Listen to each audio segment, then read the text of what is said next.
5 minutes from now. Okay, so then I better press play on this. Hello, I'm Shelly. I am the cat lady that Pilar mentioned earlier, and I'm Irish. I used to be a kindergarten teacher.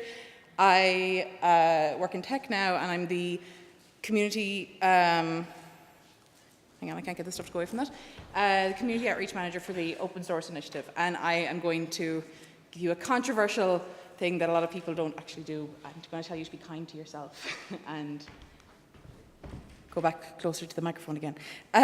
Be kind to yourself. So accept compliments and recognize your own achievements, and like hang your paintings on your own fridge door. Just like recognize that you are awesome. So I mentioned I used to be a kindergarten teacher, and already at the age of like 4, the self-doubt starts to set in with kids, and they don't want to try something because they don't think that they're going to be able to do it. And it's heartbreaking to see that these external pressures already have that influence on kids. And I figured it out that if you treat the kids with patience, and if you're really kind to them, and if you encourage them a lot, then they'll actually give it a go. And I realized at one point, you know what, I'm saying to do all this for the kids, but I'm not doing this to myself. I'm being really mean to myself, like that nasty voice in your head if you drop something like, oh, you idiot, I can't believe you dropped it. I just figured, okay, gotta stop that. So if you also have that voice that, you know, just is mean to yourself, just say, stop, start the sentence again in your head if that's the way you're thinking about it.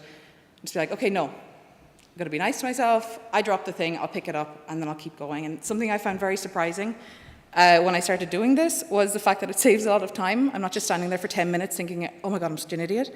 I just do the thing. But that's not to say don't always ignore the negative thoughts. So sometimes it's good to address this stuff and to face it head on.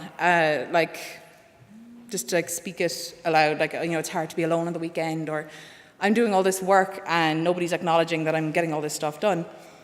And so acknowledge it and make eye contact with these things, because burnout is a really big theme. You hear a lot of people talking about it, and it's super difficult to actually go through it. So if you recognize all of the signs and you practice self-care, it's that bit easier to help yourself along the way.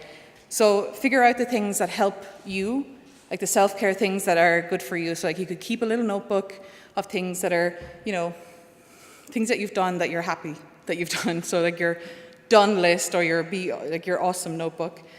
Figure out the stuff that works for you. So paint or sew, or just go out walking, or I don't know, find a giant white wooden horse outside of IKEA and climb up on it, even though everybody's staring at you, but that's purely hypothetical. I don't know who would do that. Be more open about what's going on. So there's the line that be kind to other people, you don't know what battles they're facing. But if we're open about this, and if we say, yeah, I'm having a really hard time at the moment, people are going to be more open with each other. Like, oh, you know what, me too. I go through this too. If we practice self-care, and if we, talk about all of these things, if it's more of a common subject, then it's not going to be so taboo. 25 to 50% of people will have some encounter with mental illness, with depression over the course of their lives. So it's important. It's a topic for almost everybody. It's something you should acknowledge. Be patient with yourself. Be kind to yourself. Speak to yourself with respect. You're worthy of the love and kindness and everything that you show other people.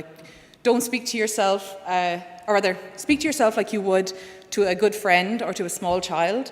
But I mean, if you would speak to a small child or a friend really meanly, maybe don't do that. So my point is just, take it easy on yourself. Be nice to yourself. You're worthy of having some time to relax, to chill out, and yes, give yourselves pats on the back for the things you've done. And I did find the horse and climb up on it, even though everybody was scowling at me. So thank you very much. And I thought I was going to go a little bit over, but I have 20 seconds left. So I should probably sing Lewis's song. But yes, the drawings are by Gail Galligan, so you should check out her Twitter and everything. Thank you.